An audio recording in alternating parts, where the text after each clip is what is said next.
ಪ್ರವಾದಿ ಯೆರೆಮೀಯನ ಗ್ರಂಥದಿಂದ ವಾಚನ. ಅಧ್ಯಾಯ 28 ವಚನಗಳು 1ರಿಂದ 17 ತನಕ.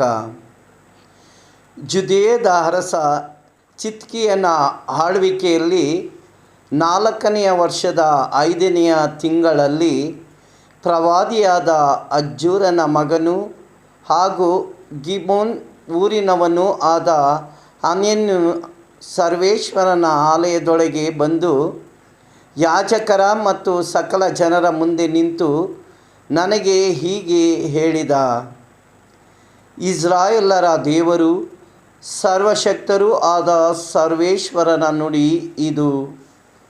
ಬಾಬಿಲೋನಿಯದ ಅರಸನು ಏರಿರುವ ನೊಗವನ್ನು ಮುರಿದು ಬಿಟ್ಟಿದ್ದೇನೆ. ಬಾಬಿಲೋನಿಯದ ಅರಸನಾದ ನಬೂಕದ್ನೆಚ್ಚರನು ಈ ಸ್ಥಳದಿಂದ ಬಾಬಿಲೋನಿಗೆ ಕೊಂಡೊಯ್ದು ಸರ್ವೇಶ್ವರನ ಆಲಯದ ಸಕಲ ಉಪಕರಣಗಳನ್ನು 2 ವರ್ಷಗಳೊಳಗಾಗಿ ನಾನು ಪುನಃ ಈ ಸ್ಥಳಕ್ಕೆ ಸೇರುವೆನು. ಯೆಹೋಯಾಕೀಮನ ಮಗನೂ ಜುದೇಯದ ಅರಸನೂ ಆದ ಯೆಕೊನ್ಯನನ್ನು ಮತ್ತು ಬಾಬಿಲೋನಿಗೆ ಸೆರೆಹೋದ ಎಲ್ಲ ಯೆಹೂದ್ಯರನ್ನು ಈ ಸ್ಥಳಕ್ಕೆ ಮರಳಿ ಬರಮಾಡುವೆನು. ಇದು ಸರ್ವೇಶ್ವರನ ನುಡಿ. ಆಗ ಪ್ರವಾದಿ ಯೆರೆಮೀಯನು ಸರ್ವೇಶ್ವರನ ಆಲಯದೊಳಗೆ ನಿಂತಿದ್ದ ಯಾಜಕರ ಮತ್ತು ಸಕಲ ಜನರ ಎದುರಿನಲ್ಲೇ ಪ್ರವಾದಿ ಹನನ್ಯನಿಗೆ, ಆಮೆನ್, ಸರ್ವೇಶ್ವರ ಹಾಗೆಯೇ ಮಾಡಲಿ. ಸರ್ವೇಶ್ವರ ತಮ್ಮ ಆಲಯದ ಉಪಕರಣಗಳನ್ನು ಸೆರೆ ಹೋದವರೆಲ್ಲರನ್ನು ಬಾಬಿಲೋನಿನಿಂದ ಈ ಸ್ಥಳಕ್ಕೆ ಪುನಃ ಬರಮಾಡಲಿ. ನೀನು ನುಡಿದ ಮಾತುಗಳನ್ನು ನೆರವೇರಿಸಲಿ. ಆದರೆ ನಾನು ನಿನ್ನ ಮತ್ತು ಸಕಲ ಜನರ ಕಿವಿಗೆ ಬೀಳುವಂತೆ ನುಡಿಯುವ ಈ ಮಾತನ್ನು ಗಮನಿಸು.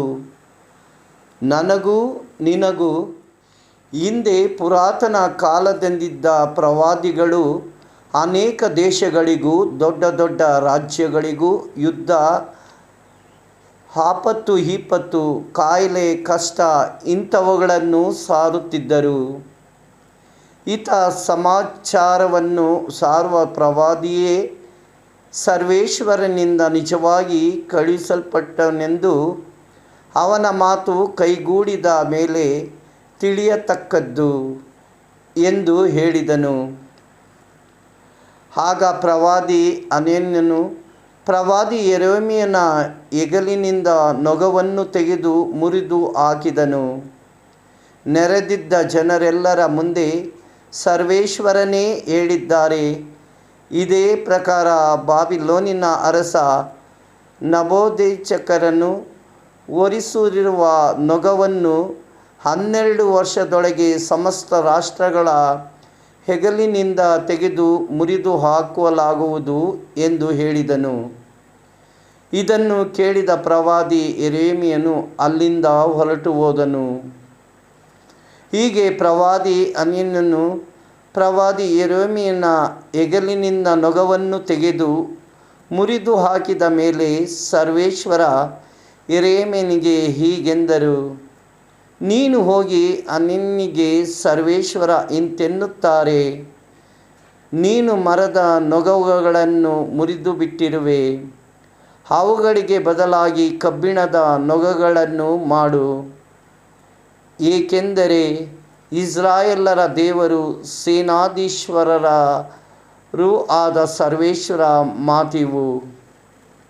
ಈ ಎಲ್ಲ ರಾಷ್ಟ್ರಗಳು ಬಾಬಿಲೋನಿಯದ ಅರಸ ನೆಬೂಕದ್ನೆಚ್ಚರನಿಗೆ ಸೇವೆ ಮಾಡಲೆಂದು ನಾನು ಅವುಗಳ ಹೆಗಲಿಗೆ ಕಬ್ಬಿಣದ ನೊಗವನ್ನು ಹೇರಿದ್ದೇನೆ. ಅವು ಅವನಿಗೆ ಸೇವೆ ಸಲ್ಲಿಸುತ್ತಿರಬೇಕು. ಕಾಡಮೃಗಗಳು ಕೂಡ ಸೇವೆ ಸಲ್ಲಿಸುವಂತೆ ಅವನಿಗೆ ಅವುಗಳನ್ನು ಒಪ್ಪಿಸಿದ್ದೇನೆ ಎಂದು ಹೇಳು. ಆಗ ಪ್ರವಾದಿ ಯೆರೆಮೀಯನು ಪ್ರವಾದಿ ಹನನ್ಯನಿಗೆ, ಹನನ್ಯನೇ ಕೇಳು, ಸರ್ವೇಶ್ವರ ನಿನ್ನನ್ನು ಕಳುಹಿಸಲಿಲ್ಲ. ಆದರೂ ನನ್ನ ಜನರು ಸುಳ್ಳನ್ನು ನಂಬುವಂತೆ ಮಾಡುತ್ತಿರುವೆ. ಆದ ಕಾರಣ ಸರ್ವೇಶ್ವರ ಇಂತೆನ್ನುತ್ತಾರೆ, ಇಗೋ, ನಾನು ನಿನ್ನನ್ನು ಈ ಜಗತ್ತಿನಿಂದ ತೊಲಗಿಸುವೆನು. ನೀನು ಸರ್ವೇಶ್ವರನಾದ ನನಗೆ ವಿರುದ್ಧವಾಗಿ ದ್ರೋಹದ ಮಾತುಗಳನ್ನು ಆಡಿದ್ದರಿಂದ ಇದೇ ವರ್ಷ ಸಾಯುವೆ ಎಂದು ಹೇಳಿದನು. ಅಂತೆಯೇ ಅನನ್ಯನು ಅದೇ ವರ್ಷದ 7ನೆಯ ತಿಂಗಳಲ್ಲಿ ಸತ್ತು ಹೋದನು. ಪ್ರಭುವಿನ ವಾಕ್ಯ. ದೇವರಿಗೆ ಕೃತಜ್ಞತೆ ಸಲ್ಲಲಿ. ಕೀರ್ತನೆ ಶ್ಲೋಕ. ಪ್ರಭು, ಬೋಧಿಸೆನಗೆ ನಿನ್ನ ನಿಬಂಧನೆಗಳನ್ನು. ಮಿಥ್ಯ ಮಾರ್ಗವನ್ನು ನನಗೆ ದೂರ ಮಾಡಯ್ಯ. ಧರ್ಮಶಾಸ್ತ್ರವನ್ನು ಎನಗೆ ಅನುಗ್ರಹಿಸಯ್ಯ. ತೆಗೆಯಬೇಡ ನನ್ನ ಬಾಯಿಂದ ಸತ್ಯವನ್ನು. ನಂಬಿಕೊಂಡಿರುವೆ ನಿನ್ನ ನ್ಯಾಯ ವಿಧಿಗಳನ್ನು. ಶ್ಲೋಕ. ಪ್ರಭು, ಬೋಧಿಸೆನಗೆ ನಿನ್ನ ನಿಬಂಧನೆಗಳನ್ನು. ನನ್ನತ್ತ ಬರಲಿ ನಿನ್ನಲ್ಲಿ ಭಯಭೀತಿಯುಳ್ಳವರು. ನಿನ್ನ ಕಟ್ಟಳೆಗಳನ್ನು ಆಗ ಕಲಿತುಕೊಳ್ಳುವರು. ನಿನ್ನ ನಿಬಂಧನೆಗಳನ್ನು ಸ್ಥಿರವಿದೆ ಎನ್ನ ಮನ. ನನಗೆ ಒದಗದು ಆಗ ಆಶಾಭಂಗ ಅವಮಾನ. ಶ್ಲೋಕ. ಪ್ರಭು, ಬೋಧಿಸೆನಗೆ ನಿನ್ನ ನಿಬಂಧನೆಗಳನ್ನು. ಹೊಂಚು ಹಾಕುತಿಹರು ದುರುಳರು ಸಂಹರಿಸಲೆನ್ನನು. ನಾನು ನಿನ್ನ ಕಟ್ಟಳೆಗಳನ್ನು ಲಕ್ಷಿಸುತ್ತಿರುವೆನು. ತಪ್ಪಿಸಿಕೊಳ್ಳಲಿಲ್ಲ ನಿನ್ನ ವಿಧಿಗಳಿಂದ. ನೀನೇ ನನಗದರ ಬೋಧನೆ ಮಾಡಿದ್ದರಿಂದ. ಶ್ಲೋಕ. ಪ್ರಭು, ಬೋಧಿಸನಗೆ ನಿನ್ನ ನಿಬಂಧನೆಗಳನ್ನು. ಘೋಷಣೆ. Hallelujah, hallelujah. ಪ್ರಭುವಿನ ನಿಯಮ ನೀತಿಬದ್ಧ, ಮನಸ್ಸಿಗದು ಗ್ರಹಿಕೆ. ಪ್ರಭುವಿನ ಕಟ್ಟಳೆ ಪರಿಶುದ್ಧ, ಕಣ್ಣಿಗದು ದೀವಿಗೆ. ಹಲ್ಲೆಲೂಯ. ಸಂತ ಮತ್ತಾಯರು ಬರೆದ ಪವಿತ್ರ ಶುಭ ಸಂದೇಶದಿಂದ ವಾಚನ. ಅಧ್ಯಾಯ 14, ವಚನಗಳು 13ರಿಂದ 21ರವರೆಗೆ. ಆ ಕಾಲದಲ್ಲಿ ಯೋಹಾನನ ಮರಣದ ಸಮಾಚಾರವನ್ನು ಕೇಳಿದ ಯೇಸು ಆ ಸ್ಥಳವನ್ನು ಬಿಟ್ಟು ದೋಣಿ ಹತ್ತಿ ನಿರ್ಜನ ಪ್ರದೇಶಕ್ಕೆ ಒಬ್ಬಂಟಿಗರಾಗಿ ಹೊರಟರು. ಇದನ್ನು ತಿಳಿದುಕೊಂಡ ಜನರು ಊರೂರುಗಳಿಂದ ಹೊರಟು ಗುಂಪು ಗುಂಪಾಗಿ ಅವರ ಹಿಂದೆಯೇ ಕಾಲ್ದಾರಿಯಲ್ಲಿ ನಡೆದು ಹೋದರು. ಯೇಸು ದೋಣಿಯಿಂದ ಇಳಿದಾಗ ದೊಡ್ಡ ಜನಸಮೂಹ ಆಗಲೇ ಅಲ್ಲಿ ಸೇರಿತ್ತು. ಆ ಸಮೂಹವನ್ನು ಕಂಡು ಅವರ ಮನ ಕರಗಿತು. ಅವರಲ್ಲಿ ಅಸ್ವಸ್ಥರಾಗಿದ್ದವರನ್ನು ಗುಣಪಡಿಸಿದರು. ಸಂಜೆಯಾದಾಗ ಶಿಷ್ಯರು ಯೇಸುವಿನ ಬಳಿಗೆ ಬಂದು, ಇದು ನಿರ್ಜನ ಪ್ರದೇಶ, ಈಗಾಗಲೇ ಹೊತ್ತು ಮೀರಿ ಹೋಗಿದೆ. ಜನಸಮೂಹವನ್ನು ಕಳುಹಿಸಿಬಿಡಿ. ಹಳ್ಳಿಪಳ್ಳಿಗೆ ಹೋಗಿ ಅವರಿಗೆ ಬೇಕಾದ ತಿಂಡಿ ತಿನಿಸುಗಳನ್ನು ಕೊಂಡುಕೊಳ್ಳಲಿ ಎಂದರು.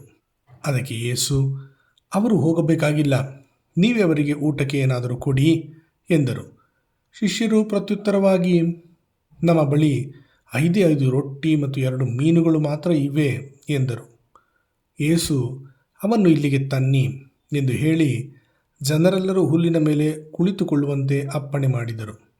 ಬಳಿಕ ಆ 5 ರೊಟ್ಟಿಗಳನ್ನು 2 ಮೀನುಗಳನ್ನು ತೆಗೆದುಕೊಂಡು ಸ್ವರ್ಗದತ್ತ ಕಣ್ಣೆತ್ತಿ ನೋಡಿ ದೇವರಿಗೆ ಸ್ತೋತ್ರ ಸಲ್ಲಿಸಿದರು. ತರುವಾಯ ರೊಟ್ಟಿಗಳನ್ನು ಮುರಿದು ಶಿಷ್ಯರಿಗೆ ಕೊಟ್ಟರು. ಶಿಷ್ಯರು ಜನರಿಗೆ ಹಂಚಿದರು. ಎಲ್ಲರೂ ಹೊಟ್ಟೆ ತುಂಬ ತಿಂದು ತೃಪ್ತರಾದರು. ಉಳಿದಿದ್ದ ತುಂಡುಗಳನ್ನು ಒಟ್ಟುಗೂಡಿಸಿದಾಗ ಅವು 12 ಬುಟ್ಟಿಗಳ ತುಂಬ ಆದವು. ಊಟ ಮಾಡಿದವರಲ್ಲಿ ಹೆಂಗಸರು ಮಕ್ಕಳನ್ನು ಬಿಟ್ಟರೆ ಗಂಡಸರೇ ಸುಮಾರು 5,000 ಇದ್ದರು. ಪ್ರಭುವಿನ ಶುಭ ಸಂದೇಶ. ಕ್ರಿಸ್ತರೇ ನಿಮಗೆ ಸ್ತುತಿ ಸಲ್ಲಲಿ.